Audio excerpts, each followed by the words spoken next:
રક્ષાબંધનના દિવસે પોતાના વીરના કાંડા ઉપર એક નાનકડો એવો દોરો બાંધી અને બેન પોતાના 10 આંગળી આમ કરીને મોવારના લઈ અને ટચાકડા ફોડે.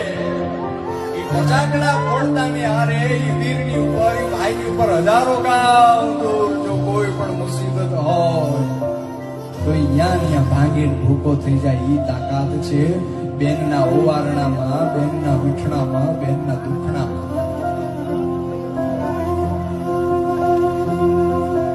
કોણ બતાવે